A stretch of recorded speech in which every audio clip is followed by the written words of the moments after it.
الحمد لله نحمده ونستعينه ونستغفره ونؤمن به ونتوكل عليه ونعوذ بالله من شرور أنفسنا ومن سيئات أعمالنا من يهده الله فلا مضل له ومن يضلله فلا هادي له وأشهد أن لا إله إلا الله وحده لا شريك له وأشهد أن سيدنا وسندنا وحبيبنا ومولانا محمدا عبده ورسوله الذي أرسل إلى كافة الجن والإنس بشيرا ونذيرا وداعيا إلى الله بإذنه وسراجا منيرا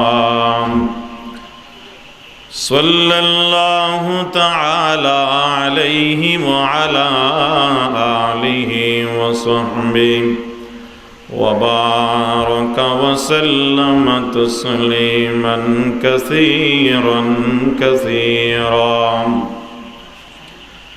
أما بعد فأعوذ بالله من الشيطان الرجيم بسم الله الرحمن الرحيم إن الله لا يغفر أن يشرك به ويغفر ما دون ذلك لمن يشاء ومن يشرك بالله فقد افترى إثما عظيما وقال تعالى في مقام آخر اليوم أكملت لكم دينكم وأتممت عليكم نعمتي ورضيت لكم الإسلام دينا وقال النبي صلى الله عليه وسلم الموجبتان قيل وما الموجبتان يا رسول الله قال من مات لا يشرك بالله دخل الجنة ومن مات يشرك بالله دخل النار وقال النبي صلى الله عليه وسلم إياكم ومحدثات الأمور فإن كل محدثة بدعة وكل بدعة ضلالة وكل ضلالة في النار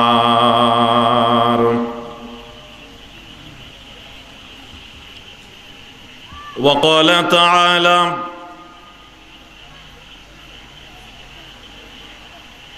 في حق حبيبه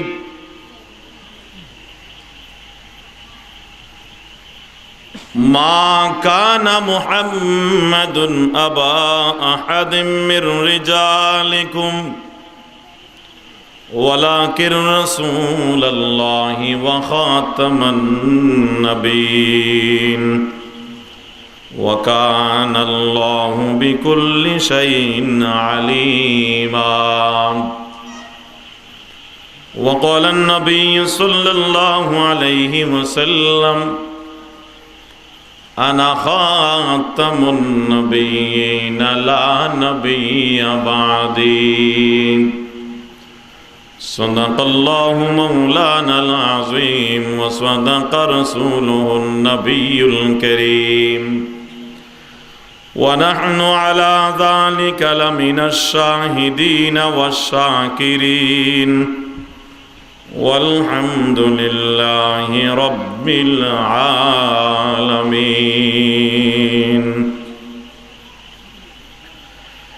या रब दिल मुस्लिम को वो जिंदा तमन्ना दे जो रूह को तड़पा दे जो कल्ब को गरमा दे इस दौर की जुल्मत में हर कल्ब परेशान को वो दांग मोहब्बत दे जो चाँद को शर्मा दे मैं बुलबुल नाला हो एक उजड़े गुलिस्ता का तासीरों का साइल हो मुहताजों को दाता दे तासीरों का साइल हो मुहताजों को दाता दे সাতকানিয়া পৌরসভা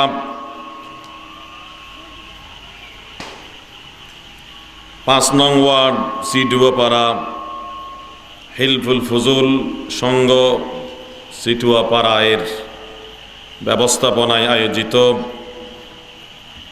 আজকের এই নবম ঐতিহাসিক তাফসীরুল কোরআন মাহফিলের সমাপনী দিবসের এই অধিবেশনের মহতরম সভাপতি, উপস্থিত অতিথিবৃন্দ, ওলামাই কেরাম, মুরব্বিয়ানে আযম, বেরাদরান ইসলাম, আপনাদের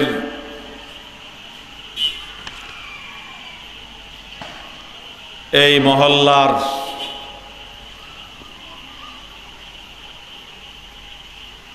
আইয়ার জামে মসজিদের সম্মানিত খতিব হযরত মাওলানা রশিদ আহমদ মাসউদের সঞ্চালনায় অনুষ্ঠিত এই তাফসীরুল কোরআন মাহফিলের এই পর্যায়ে আমি অধম আপনাদের সামনে হাজির হলাম। আমার নাম ঘোষণা করার সময় মুহতারাম বলেছেন আমার আলোচনার বিষয়বস্তু হলো তিনটি। 1 নম্বর শিরক, 2 নম্বর বিদআত, 3 নম্বর কাদিয়ানীদের স্বরূপ উন্মোচন। এই তিনটি বিষয় নিয়ে কথা বলার নিয়তে আমি কোরআন মজিদের 3টি আয়াতে কারিমা, 3 বিষয় সম্পর্কিত 3টি আয়াতে কারিমা এবং 3টি হাদিস শরীফ আপনাদের সামনে পাঠ করার সৌভাগ্য অর্জন করেছি। আল্লাহ পাকের তৌফিক হলে অল্প সময়ের মধ্যে এই 3টি বিষয়ের উপরে কিছু কিছু আলোচনা করার জন্য চেষ্টা করব। ওয়ামা তৌফিকি ইল্লা বিল্লাহ আলাইহি তাওয়াক্কালতু ওয়া ইলাইহি উনীব।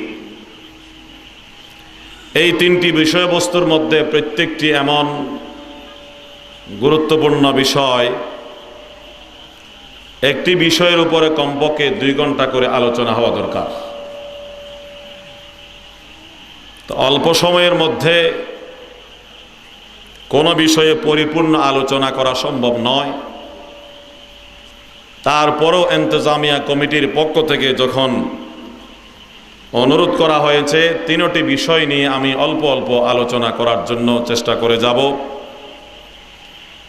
প্রথম বিষয় সম্পর্কিত একটি আয়াতে কারিমা সূরা নিসার 48 নম্বর আয়াতে কারিমা এবং তার সাথে একটি হাদিস শরীফ আপনাদের সামনে পাঠ করেছি। দ্বিতীয় বিষয় সম্পর্কে সূরা মায়েদার 3 নম্বর আয়াতের কিছু অংশ তেলাওয়াত করেছি, তার সাথে একটি হাদিস শরীফেরও একটি অংশ। এবং 3 নম্বর বিষয় সম্পর্কিত সূরা আহজাবের 40 নম্বর আয়াতে কারিমা তেলাওয়াত করেছি। প্রথম বিষয়টি হলো শিরক। শিরক এই বিষয়টি, এই পরিভাষাটি তাওহীদের বিপরীত। আমরা সকল মুমিন মুসলমান 1 নম্বর আকীদায়ে তাওহীদের বিশ্বাসী, এক আল্লাহর বিশ্বাসী। এটাকে বলা হয় আকীদায়ে তাওহীদ। সেই তাওহীদের বিপরীত শব্দ হলো, পরিভাষা হলো শিরক। একজন মানুষ আকীদায়ে তাওহীদের বিশ্বাসী হওয়ার জন্য শিরক থেকে সম্পূর্ণ মুক্ত হতে হবে। যতক্ষণ পর্যন্ত তার আকীদার মধ্যে সামান্য শিরক বাকি থাকবে, তার আকীদায়ে তাওহীদ দুরুস্ত হবে না, সঠিক হবে না। আকীদায়ে তাওহীদ এমন একটি আকীদা, যে আকীদা মানুষকে জান্নাতে নিয়ে যাবে। অন্য কোনো আমল না থাকলেও রাসূলুল্লাহ সাল্লাল্লাহু আলাইহি ওয়াসাল্লামের হাদিস মোতাবেক আকীদায়ে তাওহীদ মানুষকে একদিন না একদিন অবশ্যই জান্নাতে নিয়ে যাবে। অন্য আমল না থাকলে এবং বিভিন্ন রকমের গুনাহ করে থাকলে তার জন্য জাহান্নামে সাজা ভোগ করবে। কিন্তু যার অন্তরে, যার কলবের মধ্যে আকীদায়ে বিশ্বাস শক্তিশালী ছিল, নিখুঁত ছিল, সঠিক ছিল, ওই ব্যক্তি অবশ্যই অবশ্যই জান্নাতে যাবে। রাসূলুল্লাহ সাল্লাল্লাহু আলাইহি ওয়াসাল্লাম বলেন, মান কানা আখিরু কালামিহি লা ইলাহা ইল্লাল্লাহু দাখালাল জান্নাহ। যে মানুষের সর্বশেষ কথা হবে মওতের বিছনায়, সর্বশেষ কথা হবে লা ইলাহা ইল্লাল্লাহ, ওই ব্যক্তি জান্নাতে অবশ্যই প্রবেশ করবে। লা ইলাহা ইল্লাল্লাহ তার মর্ম হলো তাওহীদ। যে ব্যক্তি তাওহীদের বিশ্বাসী হবে ওই ব্যক্তি জান্নাতে যাবে। আর যে মানুষ শিরিকের বিশ্বাসী হবে, যার আকীদায় শিরিক থাকবে, ওই ব্যক্তি অবশ্যই জাহান্নামে যাবে। যার আকীদায় শিরিক আছে, অন্য কোনো গুনাহ না করলেও, অন্য কোনো কবিরা গুনাহ করে নাই কিন্তু শিরিক গুনাহ করেছে, সেই শিরিকের আকীদায় বিশ্বাসী মানুষ যদি সারা জীবন যদি ইমামের পিছনে প্রথম কাতারে সফে আউয়ালে তাকবীরে তাহরিমার সাথে নামাজ আদায় করে, সারা জীবন যদি প্রতি বছর রোজা রাখে, হজ করে, যাকাত আদায় করে, তারপরেও ওই মানুষ জান্নাতে যাবে না, তার ঠিকানা জাহান্নাম। আকীদায়ে শিরিক মানুষকে কোথায় নিয়ে যাবে? জাহান্নামে নিয়ে যাবে। এবং এটা এমন এক গুনাহ, আল্লাহ পাক কোরআন মজিদের সূরা নিসার 48 নম্বর আয়াতে পরিষ্কার বলে দিয়েছেন, অন্য গুনাহ আমি আল্লাহর যদি ইচ্ছা হয় মাফ করব, কিন্তু শিরিক আমি আল্লাহ কখনো মাফ করব না। ইন্নাল্লাহা লা ইয়াগফিরু আন ইউশরাকা বিহি ওয়া ইয়াগফিরু মা দুনা যালিকা লিমান ইয়াশা। নিশ্চয় আল্লাহ তাআলা শিরিককে কখনো ক্ষমা করবেন না, কখনো মাফ করবেন না। কিন্তু শিরিক ছাড়া অন্য গুনাহ করে থাকলে আল্লাহর যাকে মনে চায় তাকে আল্লাহ মাফ করতে পারেন। সবাইকে নয়, আবার যাকে আল্লাহর ইচ্ছা হয় মাফ করবেন। সময় তো অল্প, এই আয়াতগুলোর আন্ডারে অনেক তাফসীরের কিতাবের মধ্যে ঘটনা আছে। হযরতে দেহিয়াতুল কালবি পরে মুসলমান হয়েছেন, তাই আমাদেরকে রাদিয়াল্লাহু আনহু বলতে হবে। যিনি হযরত হামজা রাদিয়াল্লাহু তাআলা আনহুকে শহীদ করেছিলেন, হযরত হামজাকে 70 টুকরা করেছিলেন। হযরত দেহিয়া এমন কট্টর কাফের ছিল, রাসূলুল্লাহ সাল্লাল্লাহু আলাইহি ওয়াসাল্লাম তাকে তাওহীদের দাওয়াত দিয়ে লোক পাঠালেন, ঈমানের দাওয়াত নিয়ে তার কাছে লোক গেল। রাসূলের প্রতিনিধি গেলেন যে আপনি মুসলমান হয়ে যান, আপনি শিরিক বাদ দিয়ে তাওহীদের বিশ্বাসী হয়ে যান, মূর্তি পূজা বাদ দিয়ে এক আল্লাহর পূজারী হয়ে যান। তখন দেহিয়াতুল কালবি রাসূলে পাক সাল্লাল্লাহু আলাইহি ওয়াসাল্লামের প্রতিনিধিকে বললেন, আমি যে অপরাধ করেছি, রাসূলের চাচা হযরত হামজাকে আমার হাতে 70 টুকরা করেছি, এই গুনাহকে আল্লাহ কখনো ক্ষমা করবেন, মাফ করবেন? আপনি যান রাসূলুল্লাহকে বলেন আমার সেই বড় পাপ, সেই বড় গুনাহ আল্লাহ ক্ষমা করবেন কিনা আগে রাসূলের কাছে জিজ্ঞাসা করুন।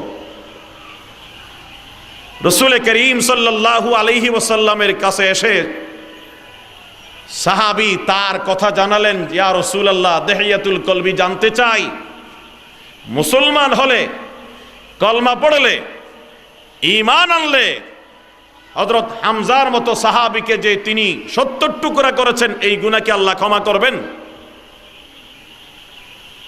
রাসূল করিম সাল্লাল্লাহু আলাইহি ওয়াসাল্লাম নীরবে বসে আছেন, কোনো জবাব নাই।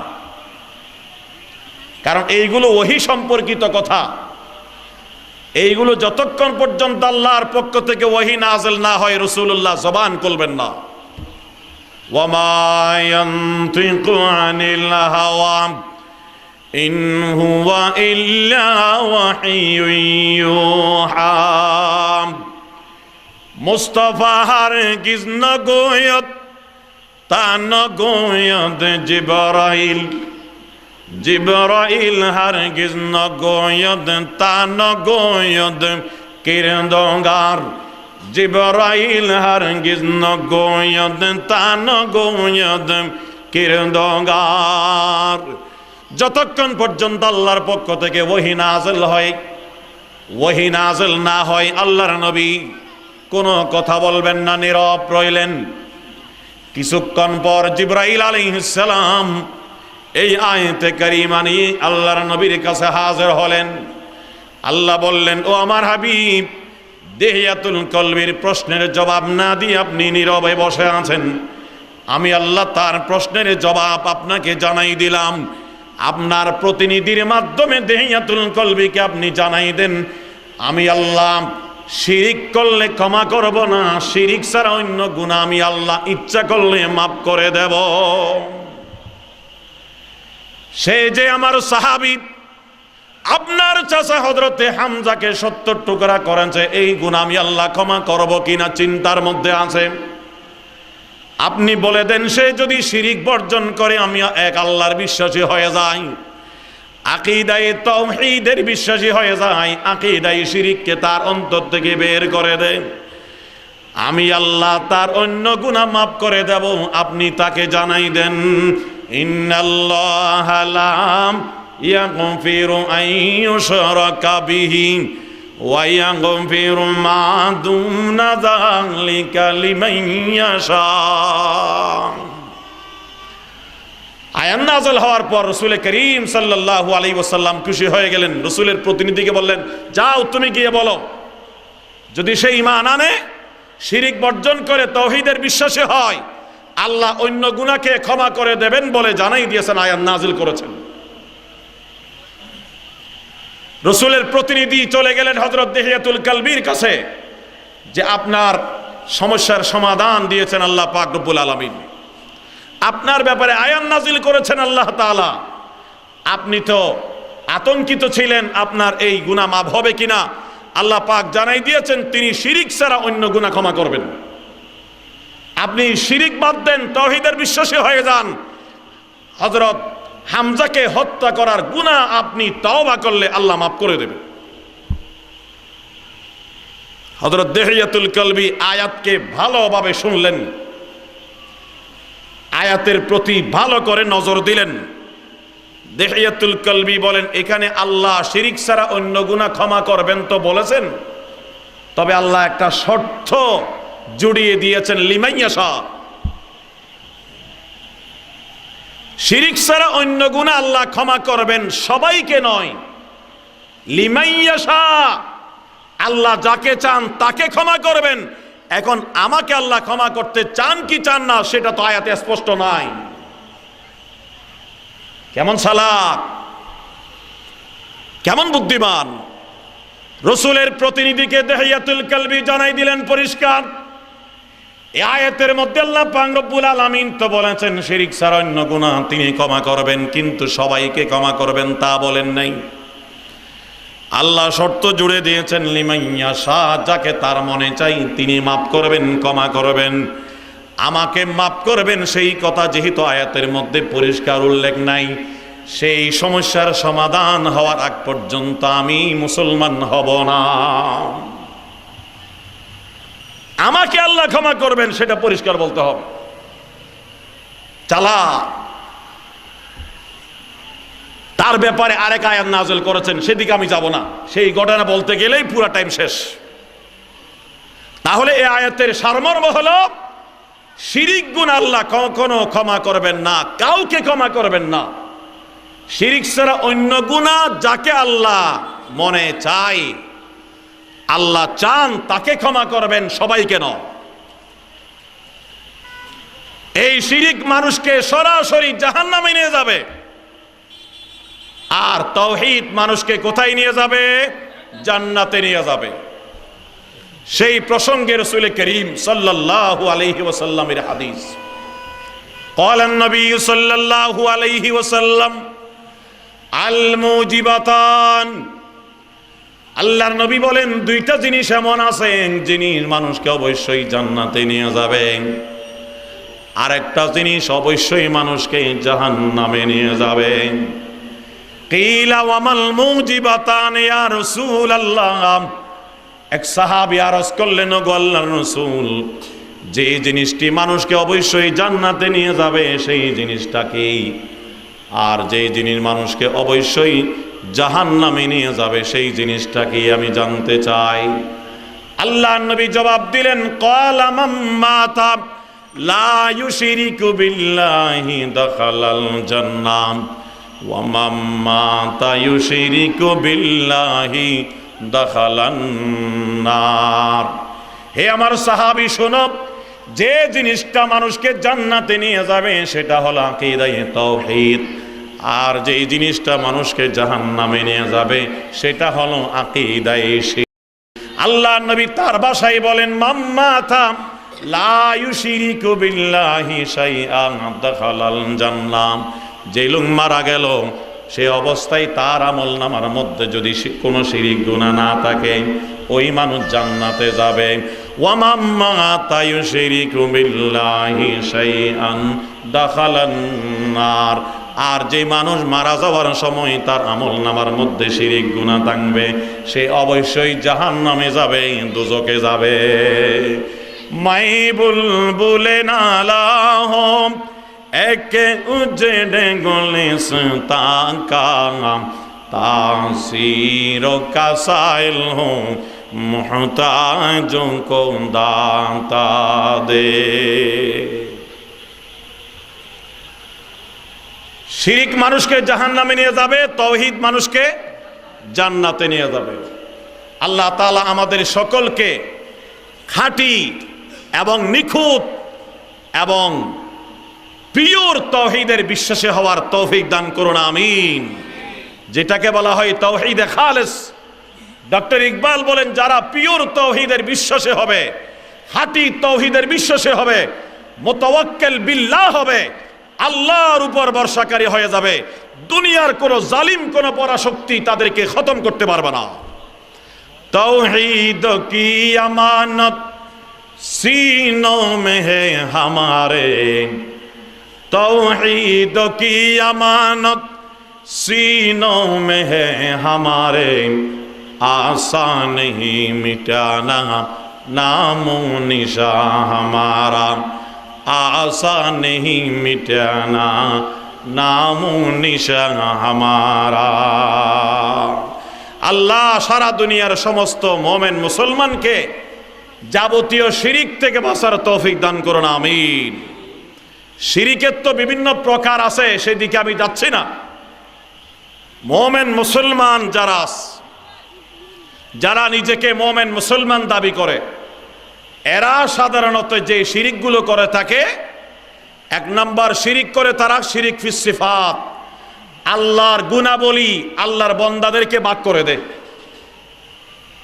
যে কাজগুলো একমাত্র আল্লাহ করতে পারেন সেই কাজগুলো আল্লাহর বান্দাও করতে পারে, এই কথা মনে করা, সেটা কি শিরিক ফিস সিফাত, আল্লাহর গুণের মধ্যে শিরিক করা। যেমন আমরা আপদে বিপদে মুসিবতে পড়লে এই আপদ বিপদ মুসিবত থেকে আমাদেরকে মুক্তিদাতাকে, জোরে বলেন আমাদের মুক্তিদাতা। ফার্সিতে বলা হয় হাজত রওয়া মুশকিল কুশা, মুশকিল কুশা, মুশকিলকে যিনি দূর করে দেন, হাজত রওয়া যিনি হাজত এবং জরুরতকে প্রয়োজনকে পূরণ করে দেন, তিনি কে? জোরে বলুন। হাজত রওয়া মুশকিল কুশা আল্লাহ।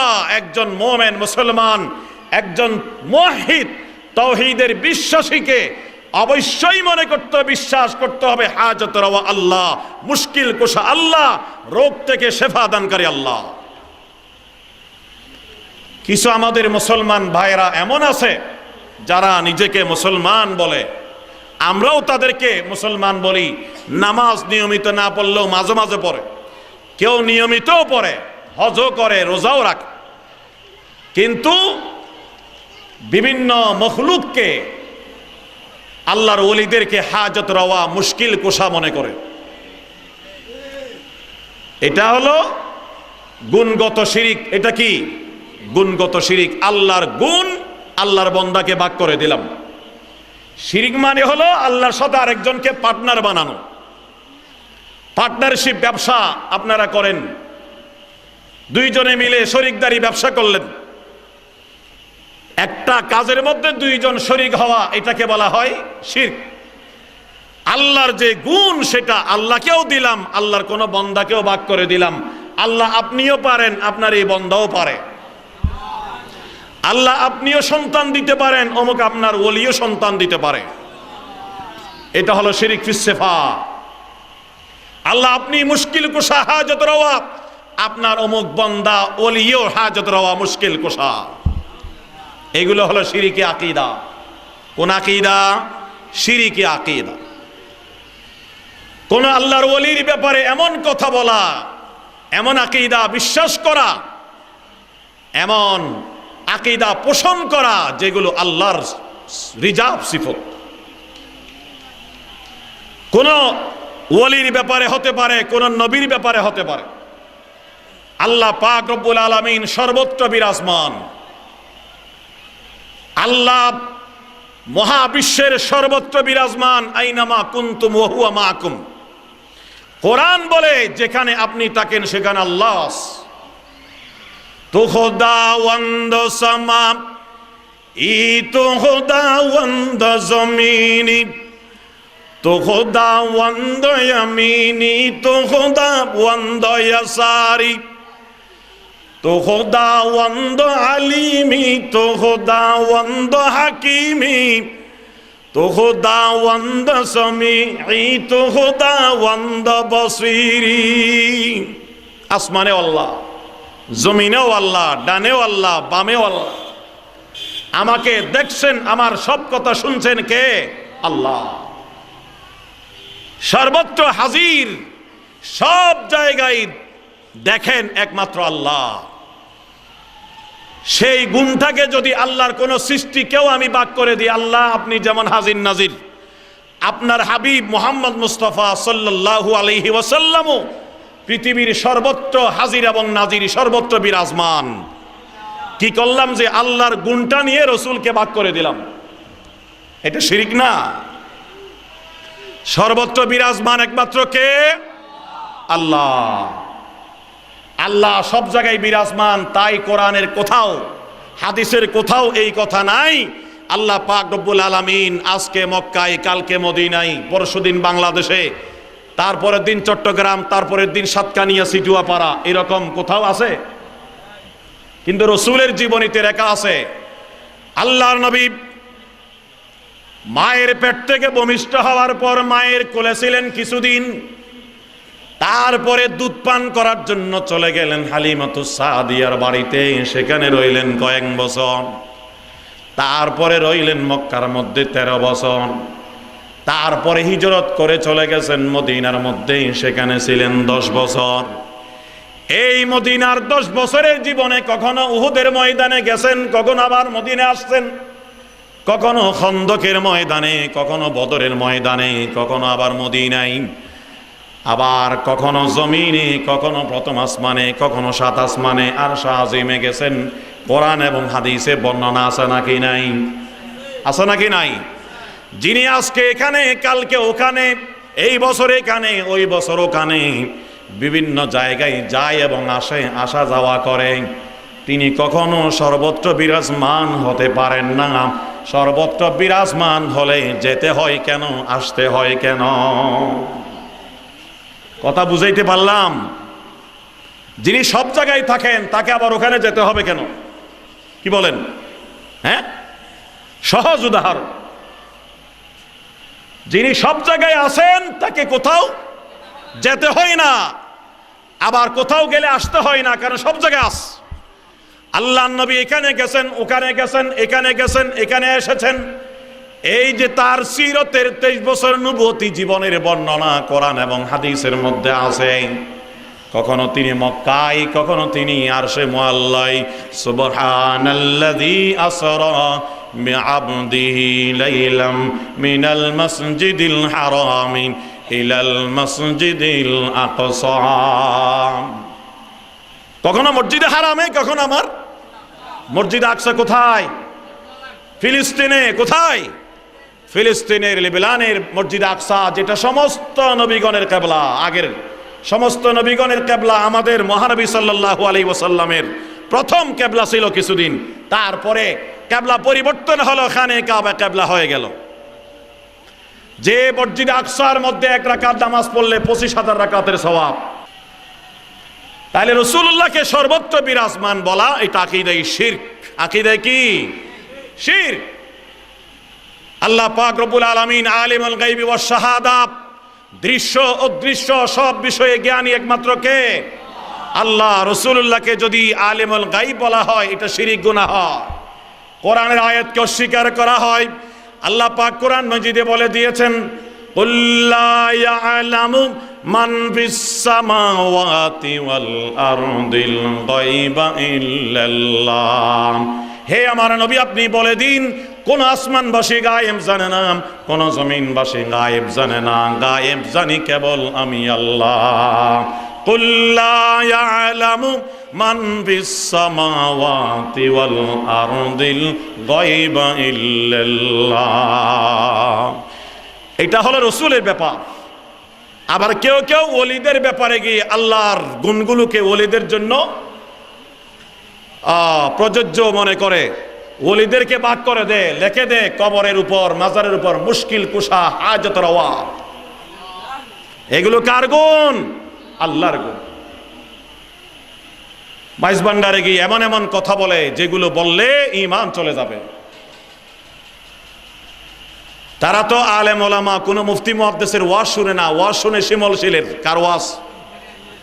শিমল শিলের ওয়াজের মধ্যে শিরিক না থেকে তাওহীদ থাকবে? সে তো একজন মুজাসসম, আপাদমস্তক একজন মুশরিক, মূর্তি পূজারী।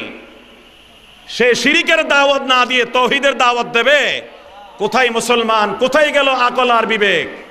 ইয়া রব দিলে মুসলিম কো ও জিন্দা তমন্না দে, জুরূহ কো তড়পা দে, जो कल्बों को गरमा दे। इस दौर की जुल्मत में हर कल्ब परेशान को वो दाग मोहब्बत दे जो चांदों को शर्मा दे। मैं बुलबुले नाला हो एक उजड़े गुलिस्तान का तासीरों का साइल हो मुहताजों को दाता दे। হিন্দুরা এই শিমুল শীল এবং তার দলের লোকেরা আল্লাহর ওলিদের ব্যাপারে এমন এমন কথা বানাই সমাজে প্রচার করে দিয়েছে,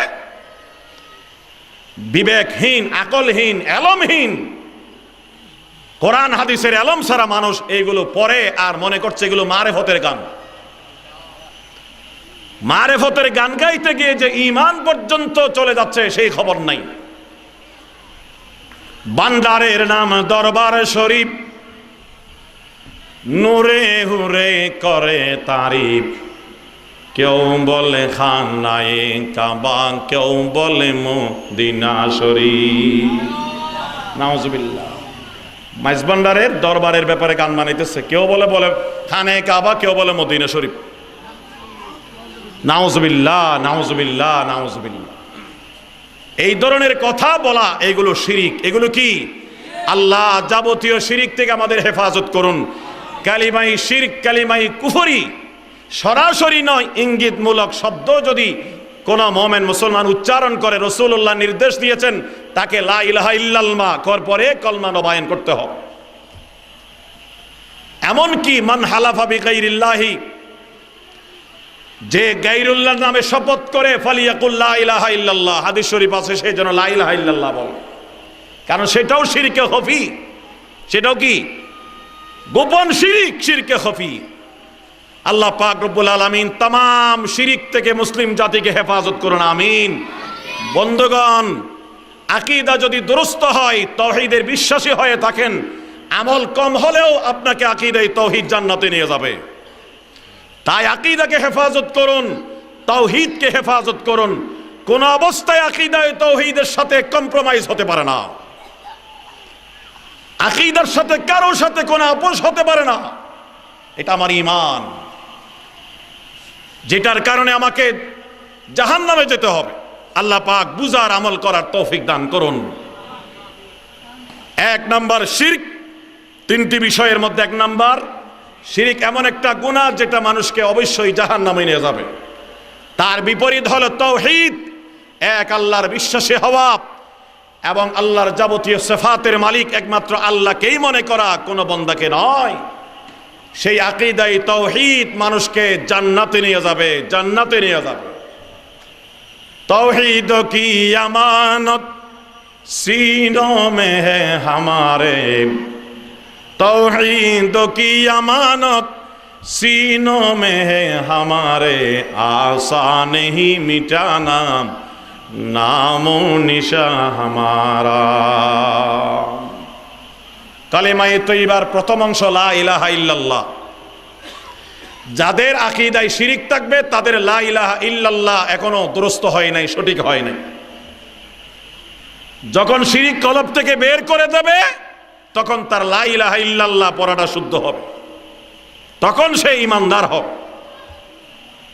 কালেমায়ে তৈয়বার দ্বিতীয় অংশ মুহাম্মাদুর রাসূলুল্লাহ সাল্লাল্লাহু আলাইহি ওয়াসাল্লাম। লা ইলাহা ইল্লাল্লাহ হলো তাওহীদ, মুহাম্মাদুর রাসূলুল্লাহ এটা হলো রিসালাত। প্রথম অংশে আকীদায়ে তাওহীদের বর্ণনা, দ্বিতীয় অংশের মধ্যে আকীদায়ে রিসালাতের বর্ণনা। আকীদায়ে রিসালাতের মর্ম হলো আল্লাহ পাক রব্বুল আলামিনকে পাওয়ার জন্য মুহাম্মাদুর রাসূলের তরিকা অবশ্যই লাগবে। আল্লাহকে পাওয়ার জন্য কার পথ লাগবে? রাসূলুল্লাহ সাল্লাল্লাহু আলাইহি ওয়াসাল্লামের পথ লাগবে। রাসূল যেভাবে আল্লাহর ইবাদত করতে বলেছেন ওইভাবেই আল্লাহর ইবাদত করতে হবে। আল্লাহ পাক রাসূলকে প্রেরণ করেছেন তার ইবাদত আমরা কিভাবে করব তা আমাদেরকে শিক্ষা দেওয়ার জন্য। তাই রাসূলুল্লাহর শিখানো তরিকায় আল্লাহর ইবাদত করলে সেটাকে বলা হয় সুন্নত তরিকার ইবাদত। রাসূলুল্লাহর তরিকা বাদ দিয়ে নিজের মন গড়া তরিকায় ইবাদত করলে সেটাকে বলা হয় বেদাতের ইবাদত, সেটাকে বলা হয় বেদাতের ইবাদত। আকীদায়ে শিরিক যেমন মানুষকে জাহান্নামে নিয়ে যাবে, আকীদায়ে বেদাত এবং বেদাতের আমল মানুষকে জাহান্নামে নিয়ে যাবে। সেই প্রসঙ্গে হাদিস শরীফও পাঠ করেছি, আয়াতে কারিমাও পাঠ করেছি। সূরা মায়েদার 3 নম্বর আয়াত আল্লাহ তাআলা ইরশাদ করেন বেদাতের ব্যাপারে, বেদাতের মূলোৎপাটন করে দিয়েছেন আল্লাহ পাক রব্বুল আলামিন এই আয়াতে কারিমার মাধ্যমে। আল ইয়াউমা আকমালতু লাকুম দীনাকুম ওয়া আতমামতু আলাইকুম নি'মাতি ওয়া রাযীতু লাকুমুল ইসলাম দীনাম। এই আয়াতে কারিমা নাযিল করেছেন আল্লাহ পাক রব্বুল আলামিন আমাদের রাসূলের উপর বিদায় হজের ভাষণ দেওয়ার সময় আরাফাতের ময়দানে জবলে রহমতের পাদদেশে দাঁড়িয়ে আল্লাহর নবী সোয়া লক্ষ সাহাবায়ে কেরামকে সামনে নিয়ে বিশ্ব মানবতার উদ্দেশ্যে যে ঐতিহাসিক ভাষণ দিয়েছেন, বিদায় হজের ভাষণ। এই ভাষণ দেওয়ার পরে আল্লাহর নবীর উপরে জিবরাইলের মাধ্যমে আল্লাহ পাক এই আয়াতে কারিমা নাযিল করে জানাই দিলেন আল ইয়াউমা আকমালতু লাকুম দীনাকুম। হে আমার বন্দারা, হে আমার নবী, আমার সমস্ত বন্দারা, আজকের এই দিনে আমি আল্লাহ তোমাদের দ্বীন এবং ধর্মকে পরিপূর্ণ করে দিলাম। ওয়া আতমামতু আলাইকুম নি'মাতি, তোমাদের জন্য আমি আল্লাহর নেয়ামতকে পরিপূর্ণ করে দিলাম। ওয়া রাযীতু লাকুমুল ইসলাম দীনা, এবং তোমাদের জন্য ধর্ম হিসাবে আমি আল্লাহ ইসলামকে পছন্দ করলাম।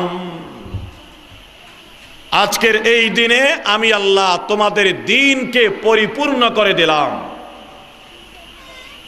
দ্বীন পরিপূর্ণ না অপূর্ণাঙ্গ?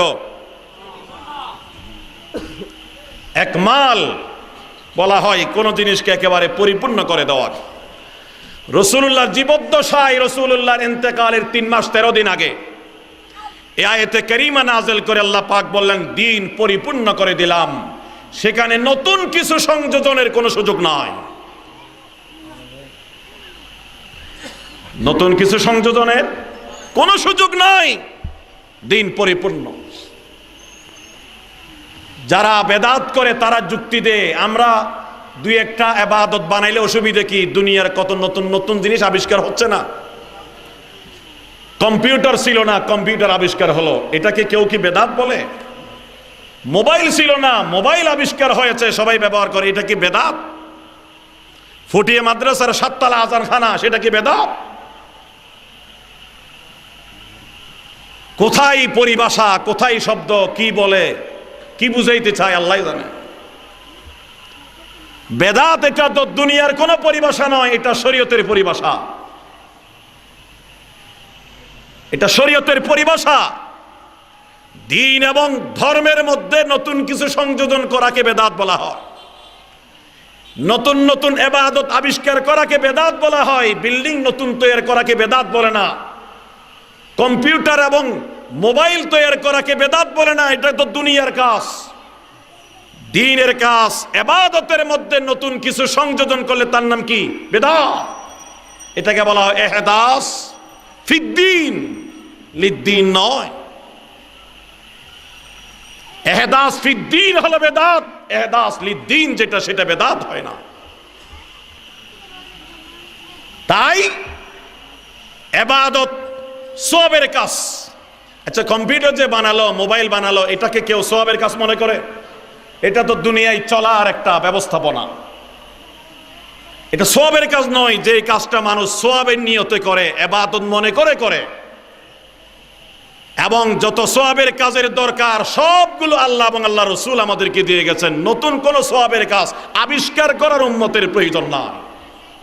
কেউ যদি মনে করে সওয়াবের কাজ নতুন কিছু আমাদের বানাইতে হবে, নতুন কিছু ইবাদত বানাইতে হবে, নতুন একটা কাজ বানিয়ে তৈরি করে এটাকে ইবাদত এবং সওয়াবের কাজ বলিয়ে সমাজে প্রচার করে দেয়, সেটার নাম হলো আল্লাহ রাসূলের পরিভাষায় বেদাত।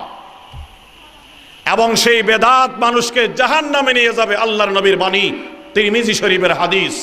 ক্বালান নবী সাল্লাল্লাহু আলাইহি ওয়াসাল্লাম ইয়াকুম ওয়া মুহদাসাতিল উমুর।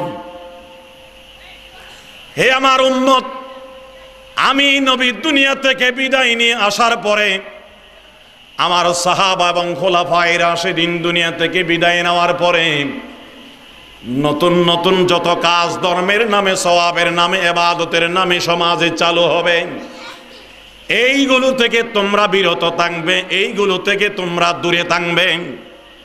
ফাইন্না কুল্লা মুহদাসাতিন বিদআহ, কারণ নতুন আবিষ্কৃত এই সমস্ত কাজের নাম হলো বিদআত। ওয়া কুল্লা বিদআতিন দালালাহ, সমস্ত বিদআত হলো গোমরাহি। ওয়া কুল্লা দালালাতিন ফিন্নার, এবং সমস্ত গোমরাহির পরিণাম হলো জাহান্নাম। বেদাত গোমরাহি, গোমরাহির পরিণাম জাহান্নাম, অর্থাৎ বেদাত মানুষকে জাহান্নামে নিয়ে যাবে। রাসূলুল্লাহ সাল্লাল্লাহু আলাইহি ওয়াসাল্লাম বলেন, কিয়ামতের ময়দানে হাউজে কাউসারের পাশে আমি রাসূল দাঁড়িয়ে আমার নিজ হাতে আমার উম্মতকে হাউজে কাউসারের পানি পান করাবো। আমার উম্মত দলে দলে আসবে আমার হাতে পানি পান করার জন্য। একদল আমার উম্মত সামনের দিকে অগ্রসর হবে, আমি দেখব আমার এবং তাদের মাঝে পর্দা পড়ে যাবে, প্রতিবন্ধক হয়ে যাবে। আমি আল্লাহকে বলবো, রব্বুল আলামিন, এরা তো আমার উম্মত মনে হয়, এদেরকে আসতে দেওয়া হচ্ছে না কেন? তখন আল্লাহর তরফ থেকে বলা হবে, হাবিব, আপনি দুনিয়া থেকে চলে আসার পরে এরা আপনার ধর্মকে বিকৃত করে আপনার ধর্মের মধ্যে নতুন নতুন কাজকে আবিষ্কার করেছে। আপনি আজান দিয়ে এসেছিলেন একরকম, তারা আজান বানিয়েছে আরেক রকম। শিয়াদের আজান আমাদের আজানে মিল নেই। আমাদের আজান আশহাদু আল্লা ইলাহা ইল্লাল্লাহ দুইবার, আশহাদু আন্না মুহাম্মাদার রাসূলুল্লাহ দুইবার, তারপরে কি হাইয়া আলাস সালাহ।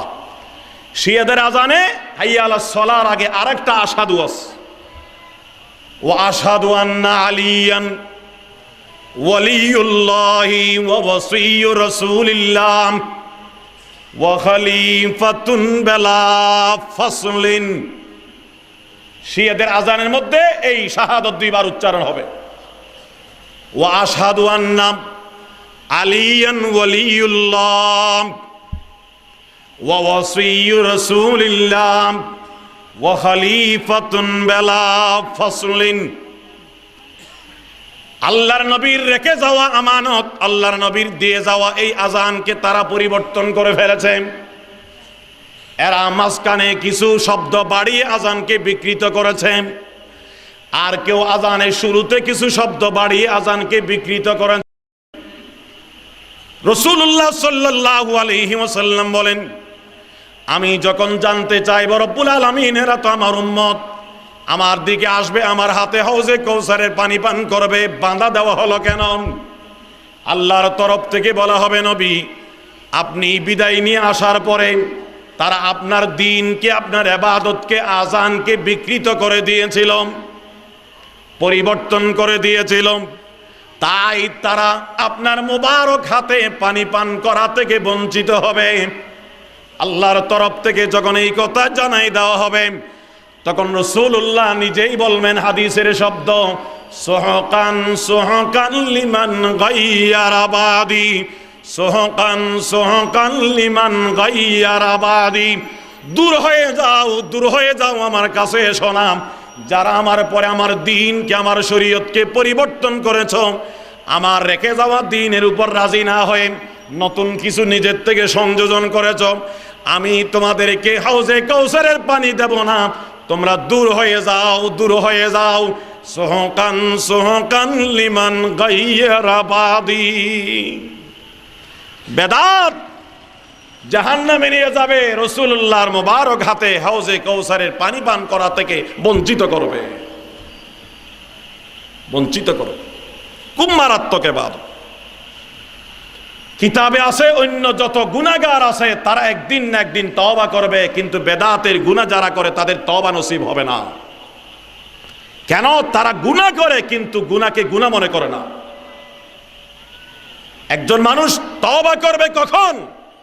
যখন সে মনে করবে আমার এই কাজটা অপরাধ, আমি গুনাহ করছি, আমি ভুল করছি, তখন সে নীরবে গোপনে নির্জনে আল্লাহর দরবারে কাঁদবে, আল্লাহ আমি ভুল করেছি, মাফ চাই, মাফ করে দেন। কিন্তু যে লোকটা গুনাহকে সওয়াব মনে করে, মন্দকে ভালো মনে করে, গুনাহকে ইবাদত মনে করে, ওই মানুষ মওতের বিছানায় কখনো তওবা করবে না। তাই বেদাতের গুনাহ থেকে মানুষের তওবা নসিব হবে না, তওবা নসিব হবে না। বেদাত সৃষ্টি করা রাসূলুল্লাহ সাল্লাল্লাহু আলাইহি ওয়াসাল্লামের সাথে বিদ্রোহ করার শামিল। রাসূলুল্লাহর রিসালাতকে, রাসূলুল্লাহর রেখে যাওয়া আমানত এবং দ্বীনকে না মানা তার সাথে বিদ্রোহ করার সমতুল্য। তাই বেদাতের গুনাহ মানুষকে জাহান্নামে নিয়ে যাবে, বেদাতের গুনাহ মানুষকে জাহান্নামে নিয়ে যাবে। 3 নাম্বার আমার বিষয়বস্তু ছিল কাদিয়ানীদের স্বরূপ উন্মোচন। আমরা এতক্ষণ পর্যন্ত রিসালাত নিয়ে আলোচনা করলাম। আমাদের প্রিয় নবী হযরত মুহাম্মদ মুস্তাফা সাল্লাল্লাহু আলাইহি ওয়াসাল্লামকে আল্লাহ পাক রব্বুল আলামিন আমাদের মাঝে প্রেরণ করেছেন তার তরিকা অনুসরণ করে যেন আমরা জান্নাতি হতে পারি। এবং তিনি হচ্ছেন সর্বশেষ রাসূল, সর্বশেষ রাসূল। মুহাম্মদ সাল্লাল্লাহু আলাইহি ওয়াসাল্লামের পরে আর কোন নবী রাসূলের আগমন হবে না, হবে না, হবে না, হতে পারে না। কারণ তাকে আল্লাহ পাক রব্বুল আলামিন সর্বশেষ নবী বলে, আখেরি নবী বলে কোরআনের মধ্যে ঘোষণা দিয়েছেন। সেই সম্পর্কে সূরা আহজাবের 40 নম্বর আয়াতে কারিমা আমি আপনাদের সামনে তেলাওয়াত করেছিলাম। আল্লাহ পাক রব্বুল আলামিন কি বলেন? মা কানা মুহাম্মাদুন আবা আহাদিম মির রিজালিকুম ওয়ালাকির রাসূলুল্লাহি ওয়া খাতামান নাবিয়্যিন ওয়া কানা আল্লাহু বিকুল্লি শাইইন আলিমা। মা কানা মুহাম্মাদুন আবা আহাদিম মির রিজালিকুম, কোরআন বলছে হে দুনিয়ার মানুষ, মুহাম্মদ সাল্লাল্লাহু আলাইহি ওয়াসাল্লাম তোমাদের কোন পুরুষের বাবা নন। আবা আহাদিম মির রিজালিকুম, মুহাম্মদ সাল্লাল্লাহু আলাইহি ওয়াসাল্লাম তোমাদের কোন রিজালের বাবা নন। রাসূলের সন্তান ছিল, তবে আরবি ভাষায় রিজাল যাকে বলা হয়, যে বয়সের সন্তানকে রিজাল বলা হয়, রাসূলুল্লাহর ছেলে সন্তানগুলো সেই বয়সে পৌঁছার আগেই ইন্তেকাল করেছেন। রাসূল পাক সাল্লাল্লাহু আলাইহি ওয়াসাল্লামের ছেলে সন্তানের মধ্যে হযরতে কাসেম রাদিয়াল্লাহু আনহু, হযরতে তাহের রাদিয়াল্লাহু আনহু, হযরতে তাইয়্যিব রাদিয়াল্লাহু তাআলা আনহু, হযরতে তাহের রাদিয়াল্লাহু আনহু সবাই বাল্যকালে ইন্তেকাল করেছেন। আরবিতে রজুল বলা হয়, তার বহু বচন রিজাল বলা হয় প্রাপ্তবয়স্ক ছেলেকে। যারা অপ্রাপ্তবয়স্ক ছেলে তাদেরকে আরবিতে রজুল এবং রিজাল বলে না। তাই বলছেন আল্লাহ পাক, মুহাম্মদ সাল্লাল্লাহু আলাইহি ওয়াসাল্লাম তোমাদের কোন রিজালের বাবা নন, ওয়ালাকির রাসূলুল্লাহ, তিনি হচ্ছেন আল্লাহর রাসূল। তিনি কে? আল্লাহর রাসূল। রাসূল কাকে বলা হয়? রাসূল কে হন? আল্লাহ যাকে নির্বাচিত করেন তিনি রাসূল হন। মানুষের ভোটে কি রাসূল নির্বাচিত হয়? রাসূল নির্বাচন করেন কে? একমাত্র আল্লাহ। আবু জেহেল, আবু লাহাব, মক্কার যারা বড় বড় সর্দার, তারা বলতো আল্লাহ নবুয়ত দেওয়ার জন্য কি আমাদেরকে পায় নাই? মুহাম্মদ একজন এতিম ছেলে, গরিব ছেলে, তাকে কেন নবী বানালেন? আল্লাহ বলেন কাকে নবী বানাবো, কার উপরে আমি নবুয়তের রিসালাত অর্পণ করব, এই মহান দায়িত্ব অর্পণ করব, সেটা আমি আল্লাহ জানি, এটা আমার ব্যাপার। নবী রাসূল নির্বাচন করি আমি আল্লাহ। মুহাম্মদ সাল্লাল্লাহু আলাইহি ওয়াসাল্লামকে রাসূল নির্বাচিত করেছেন আল্লাহ। ওয়ালাকির রাসূল আল্লাহ, আল্লাহর রাসূল, আল্লাহ তাকে রাসূল নির্বাচিত করেছেন। ওয়া খাতামান নাবিয়্যিন, এবং সমস্ত নবীদের তিনি সর্বশেষ নবী, সর্বশেষ নবী। গোলাম আহমদ কাদিয়ানী বলে আমি নবী, নাউজুবিল্লাহি মিন যালিক। সে যে নবী নয় তার প্রমাণ, সে আল্লাহ কর্তৃক নির্বাচিত নবী নয়, সে ব্রিটিশ কর্তৃক নির্বাচিত নবী। তাকে নবী বানাইছে কে? ব্রিটিশ সরকার। ব্রিটিশ এই দেশকে দখল করার পর যখন এই দেশের ধর্মপ্রাণ মুসলমান ব্রিটিশের বিরুদ্ধে আন্দোলন আর সংগ্রাম শুরু করলো, আমরা তো এক আল্লাহর বিশ্বাসী, ব্রিটিশ এবং খ্রিস্টান ছিল তিন খোদার বিশ্বাসী। তারা সেই আকীদায়ে তসলিস, তৃতীয়বাদের আকীদা সমাজে ভারতের মধ্যে প্রচার করা যখন শুরু করলো, এই দেশের মুসলমান আলেম ওলামা তাদের বিরুদ্ধে সংগ্রাম শুরু করলেন, জেহাদ শুরু করলেন। হযরত মাওলানা শাহ আব্দুল আজিজ রহমতুল্লাহি আলাইহি ফতোয়া দিলেন ব্রিটিশের বিরুদ্ধে জেহাদ করা ফরজ। ব্রিটিশের বিরুদ্ধে লড়াই করা, সংগ্রাম করা, জেহাদ করা ফরজ। আলেমদের ফতোয়া শুনে এই দেশের আপামর জনসাধারণ ব্রিটিশের বিরুদ্ধে আন্দোলন করার জন্য রাজপথে বের হয়ে পড়েছেন। ব্রিটিশ সরকার চিন্তা করলো এই জেহাদকে যে কোনোভাবে বন্ধ করতে হবে। তো জেহাদকে আমরা ব্রিটিশ যদি বলি হারাম, মানুষ তো মানবে না। জেহাদ যেমন একজন নবীর মাধ্যমে এটা শরীয়তের অংশ আর বিধান প্রমাণিত হয়েছে, একজন নবী তৈরি করে তার মাধ্যমে বলতে হবে এখন জেহাদ হারাম। ব্রিটিশের বিরুদ্ধে সংগ্রাম এবং জেহাদকে হারাম ঘোষিত করার জন্য, অবৈধ ঘোষণা করার জন্য তারা গোলাম আহমদ কাদিয়ানীকে নবী বানালো। গোলাম আহমদ কাদিয়ানী ব্রিটিশ কর্তৃক নির্বাচিত নবী, আল্লাহ কর্তৃক নির্বাচিত নবী নয়। সে নবী দাবি করে বলল আল্লাহ আমার উপর ওহী নাযিল করেছেন। নাউজুবিল্লাহি মিন যালিক। কি ওহী? আল্লাহ বলতেছেন এখন হলো ডিজিটাল যুগ, আগের যুগ নাই, এখন আর জেহাদ করা চলবে না, জেহাদ হারাম। শুধু জেহাদকে অবৈধ ঘোষণা করার জন্য গোলাম আহমদ কাদিয়ানীকে নবী বানালো ব্রিটিশ। ওলামায়ে কেরাম তার বিরুদ্ধে ফতোয়া দিলেন। আল্লাহর নবী হাদিস শরীফে বলেছেন আল জিহাদু মাযিন আলা ইয়াউমিল কিয়ামা। কাফেরের বিরুদ্ধে, মুনাফিকের বিরুদ্ধে, বাতিলের বিরুদ্ধে জিহাদ আর সংগ্রাম কিয়ামতের দিন সন্ধ্যা পর্যন্ত চলবে। কিয়ামতের দিন সন্ধ্যা পর্যন্ত চলবে। জিহাদ কখনো বন্ধ হবে না। তবে জিহাদ সন্ত্রাসের নাম নয়। আজকে ইসলামের শত্রুরা জেহাদকে কলঙ্কিত করার জন্য জেহাদকে সন্ত্রাস বলে প্রচার করছে। জেহাদ ইসলামের পবিত্র বিধানের নাম। জেহাদ সন্ত্রাস নয়, বরং সন্ত্রাসকে নির্মূল করার জন্য জেহাদের বিধান দিয়েছেন আল্লাহ। জালিমের বিরুদ্ধে মজলুমের প্রতিবাদের নাম হলো জেহাদ। আল্লাহ পাক রব্বুল আলামিন কোরআন মজিদে বলেছেন উযিনা লিল্লাযীনা ইউকাতালুনা বিআন্নাহুম যুলিমু। মজলুম মুসলমান দীর্ঘদিন পর্যন্ত মক্কায় 13 বছর মজলুম হয়েছেন যারা, আজকে মদিনায় আসার পরে তারা যখন প্রতিষ্ঠিত হলেন, আল্লাহ তাআলা বললেন আর এখন জালিমের জুলুম সহ্য করা যাবে না। জালিমদের জুলুমের বিরুদ্ধে তোমরা সোচ্চার হও, জালিমকে প্রতিহত করো, জুলুমকে সমাজ থেকে উৎখাত করো। তার নাম হলো পবিত্র জিহাদ। উযিনা লিল্লাযীনা ইউকাতালুনা বিআন্নাহুম যুলিমু। মজলুমের ফরিয়াদের নাম জিহাদ, মজলুমের প্রতিবাদের নাম হলো জিহাদ। জিহাদ সন্ত্রাস নয়, জিহাদ হলো সন্ত্রাস নির্মূল করার হাতিয়ার।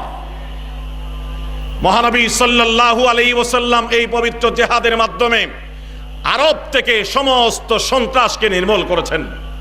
যা হোক, সেদিকে যাচ্ছি না, লম্বা কথা।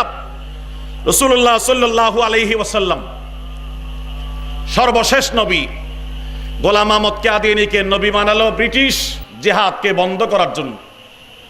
সে ফতোয়া দিল জিহাদ হারাম। দারুল উলুম দেওবন্দের সূর্য সন্তান আল্লামা শাহ আনোয়ার শাহ কাশ্মীরি রহমতুল্লাহি আলাইহি বলেছেন, কেউ যদি গোলাম আহমদ কাদিয়ানী অথবা তার কোন অনুসারী আহমদিয়া মুসলিম জামাত, আহমদিয়া মুসলিম জামাত আমাদের চট্টগ্রামের চকবাজারের মধ্যে তাদের একটা উপাসনালয় আছে, মসজিদ নয়। তাদের সেই উপাসনার যে প্রতিষ্ঠান, যে কেন্দ্র, সেটাকে মসজিদ বলা যাবে না। মসজিদ এটা হলো ইসলামী পরিভাষা। যারা ইসলামকে মানে না, যারা মুহাম্মদুর রাসূলুল্লাহ সাল্লাল্লাহু আলাইহি ওয়াসাল্লামকে সর্বশেষ নবী মানে না, তারা তাদের উপাসনালয়কে মসজিদ বলার অধিকার রাখে না। মসজিদ নয়, গির্জা, উপাসনালয়। সেখানে তারা লেখে আহমদিয়া মুসলিম জামাত। নামের মধ্যে মুসলিম শব্দ লেখেই তারা প্রমাণ করছে তারা আসলে মুসলমান নয়। মুসলমান হলে মুসলমান, আবার দলের মধ্যে মুসলমান নাম লিখতে হয় না। আল্লামা নওশাদ কাশ্মীরি বলেছেন, গোলাম আহমদ কাদিয়ানী বা তার কোন অনুসারী আহমদিয়া মুসলিম জামাতের কোন কর্মীকে যদি বলে, তোমরা যে গোলাম আহমদ কাদিয়ানীকে নবী দাবি করো, তার কোন দলিল প্রমাণ আছে? সেরকম দলিল যদি চাওয়া হয়, যে দলিল চাইবে সেও কাফের হয়ে যাবে। যে তাদের কাছে দলিল তলব করবে, দলিল চাইবে, সেও কাফের হয়ে যাবে। কারণ দলিল চাওয়ার মানে কি? দলিল চাওয়ার অর্থ হলো দলিল দিতে পারলে আমি বিশ্বাস করব। নবী হওয়ার যেহেতু পথ বন্ধ হয়ে গেছে, মুহাম্মদ সাল্লাল্লাহু আলাইহি ওয়াসাল্লাম সর্বশেষ নবী, আখিরি নবী, তারপরে আর কোন নবী আসার যখন রাস্তাই বন্ধ হয়ে গেছে, পথ বন্ধ হয়ে গেছে, কেউ যদি বলে আমি নবী, বলতে হবে বিনা দলিলে তুমি বন্ড। দলিল কিসের আবার? দলিল তার কাছে চাওয়া হয় যে দলিল দিতে পারলে তার দাবিটা সত্য হওয়ার সম্ভাবনা থাকে। যেখানে দাবিটা সত্য হওয়ার কোনো সম্ভাবনাই নেই, সেখানে তার দাবির সপক্ষে দলিল তলব করা যাবে না, দলিল চাওয়া যাবে না। গোলাম আহমদ কাদিয়ানী যেমন কাফির, তার অনুসারীরা যেমন কাফির, তারা তাদেরকে যারা মুসলমান মনে করবে, তাদেরকে যারা কাফের মনে করবে না, তারাও কাফির। তাদেরকে কেউ যদি বলে তোমরা যে নবী দাবি করো, গোলাম আহমদ কাদিয়ানীকে দলিল পেশ করো, আল্লামা নওশাদ কাশ্মীরি বলেন সেও কাফের হয়ে যাবে। নিঃসন্দেহে কোন কাফিরের কাছে আবার দলিল তলব করার কোনো মানে হতে পারে না।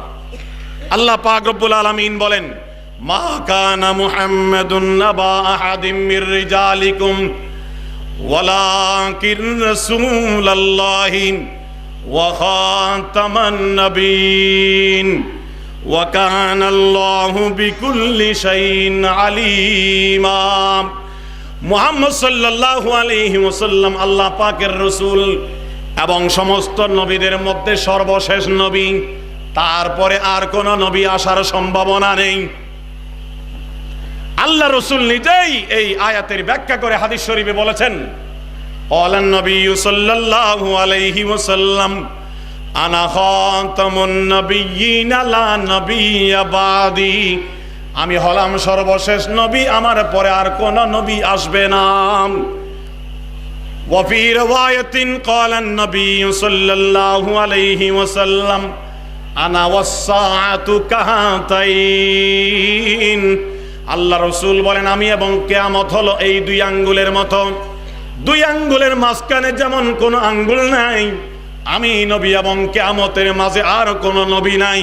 আমার আগমনের পরে, আমার নবুয়তের জমানার মধ্যেই কিয়ামত সংগঠিত হবে। আনা ওয়াস-সাআতু কাহাতাইন, আমি এবং কিয়ামত হলো লাগালাগি দুই আঙ্গুলের মতো। কোন নবী আর পরে আসতে পারে না, বড় নবী আসতে পারে না, ছোট নবীও আসতে পারে না। কোন ছোট নবী, ছায়া নবী আসতে পারে না, জিল্লি নবী। তারা গোলাম আহমদ কাদিয়ানীকে নবী বানানোর জন্য বহু ধরনের অপপ্রচার, বহু ধরনের তারা বিভ্রান্তির আশ্রয় গ্রহণ করেছে। গত কিছুদিন আগে পটিয়া সুবর্ণন্ডি এলাকায় এক সভার মধ্যে গেলাম। সেখানে এক ভদ্রলোক, চট্টগ্রাম বিশ্ববিদ্যালয়ের প্রাক্তন ছাত্র, তিনি আমাদের সাথে পরিচিত। বললেন, একজন কাদিয়ানীর সাথে আমার কথা হলো, তারা বলতেছে তারা নাকি মুহাম্মদ সাল্লাল্লাহু আলাইহি ওয়াসাল্লামকে নবী মানে এবং সর্বশেষ নবীও মানে। বললাম এই হলো তাদের দুকা। মুহাম্মদ সাল্লাল্লাহু আলাইহি ওয়াসাল্লামকে সর্বশেষ নবী মানে, আবার গোলাম আহমদ কাদিয়ানীকেও একজন ছোট নবী হিসেবে মানে। গোলাম আহমদ কাদিয়ানী যদি আবার ছোট নবী হয়, তাহলে মুহাম্মদ সাল্লাল্লাহু আলাইহি ওয়াসাল্লাম আর সর্বশেষ নবী হলো কই? সর্বশেষ নবী মানি, তারপরে আর ছোট বড় কোন নবী আসতে পারবে না। জিল্লি নবী, বুরুজি নবী, বিভিন্ন ধরনের নবুয়তকে ভাগ করে তারা বিভিন্ন ধরনের দাবি দেওয়া করেছে। সবগুলো হলো বিভ্রান্তির আশ্রয়, ষড়যন্ত্রের আশ্রয় গ্রহণ করেছে দুনিয়ার মানুষকে ধোঁকা দেওয়ার জন্য। এরা যেহেতু আমাদের নবী মুহাম্মদ সাল্লাল্লাহু আলাইহি ওয়াসাল্লামকে সর্বশেষ নবী মানে না, কোরআনের আয়াতকে অস্বীকার করার কারণ নিঃসন্দেহে তারা কাফির। এবং এই আয়াতের সপক্ষে আল্লাহ রসুলের একটা দুইটা নয়, বহু হাদিস আছে, 70টার উপরে হাদিস আছে মুহাম্মদ সাল্লাল্লাহু আলাইহি ওয়াসাল্লাম সর্বশেষ নবী হওয়ার ব্যাপারে। অকাট্য হাদিস, এইগুলোকে তারা অস্বীকার করার কারণে তারা কাফির। আল্লাহ পাক রব্বুল আলামিন শিরিকের ফিতনা, বেদাতের ফিতনা, কাদিয়ানের ফিতনা থেকে মুসলিম জাতিকে হেফাজত করুন। যাবতীয় ফিতনা ফাসাদ থেকে আল্লাহ পাক আমাদের হেফাজত করুন। আমাদেরকে শিরিকের ফিতনা থেকে হেফাজত করে পরিপূর্ণ নিখুঁত এবং পিওর তাওহীদের বিশ্বাসী হওয়ার তৌফিক দান করুন। বেদাতের ফিতনা থেকে হেফাজত করে সুন্নতের অনুসারী হওয়ার তৌফিক দান করুন। কাদিয়ানির ফিতনা থেকে হেফাজত করে মুহাম্মদ সাল্লাল্লাহু আলাইহি ওয়াসাল্লামের খতমে নবুয়তের আকীদার উপর আমাদেরকে মৃত্যুবরণ করার তৌফিক দান করুন। আমিন আমিন। ওয়া আখিরু দাওয়ানা আনিল হামদুলিল্লাহি রাব্বিল আলামিন ওয়াসসালাতু ওয়াসসালামু আলা আশরাফিল আমবিয়া ওয়াল মুরসালিন আলহামদুলিল্লাহি রাব্বিল আলামিন ওয়াসসালাতু ওয়াসসালামু আলা আশরাফিল আমবিয়া ওয়াল মুরসালিন ওয়া আলা আলিহি ওয়া আসহাবিহি আজমাইন। রব্বুল আলামিন আমাদের জীবনের तमाम গুনাহকে মাফ করে দাও, আমাদের মা বাবার গুনাহকে মাফ করে দাও, আমাদের সকল উস্তাদ মুরব্বিদের গুনাহকে মাফ করে দাও। আয় আল্লাহ, এই তাফসীরুল কোরআন মাহফিলকে কবুল আর মঞ্জুর করে নাও। আয় আল্লাহ, যে হিলফুল ফুজুল সংঘের উদ্যোগে আজকের এই তাফসীরুল কোরআন মাহফিল অনুষ্ঠিত হতে চলেছে, আল্লাহ এই হিলফুল ফুজুল সংগঠনকে কবুল করে নাও, তার সমস্ত জিম্মাদার সদস্যদেরকে কবুল করে নাও, উপদেষ্টাদেরকে কবুল করে নাও, যারা এই মাহফিলের জন্য বিভিন্নভাবে সহযোগিতা করেছেন সকলকে তুমি কবুল আর মঞ্জুর করে নাও। এই মাহফিলকে আমাদের কোরআনের সাথে যারা বেয়াদবি করেছে তাদেরকে সাইজ করে দাও আল্লাহ। আয় আল্লাহ, বেয়াদবদেরকে তুমি সাইজ করে দাও আল্লাহ। আয় আল্লাহ, কোরআনের সাথে যারা বেয়াদবি করেছে তাদেরকে টুকরা টুকরা করে দাও আল্লাহ। যারা তোমার কোরআনকে আয় আল্লাহ অবমাননা করেছে তাদেরকে দুনিয়ার মধ্যে ধ্বংস করে দাও আল্লাহ। ওয়া সাল্লাল্লাহু তাআলা আলা খায়রি খালকিহি মুহাম্মদ ওয়া আলিহি ওয়া আসহাবিহি আজমাইন বিরহমাতিকা ইয়া আরহামার রাহিমিন।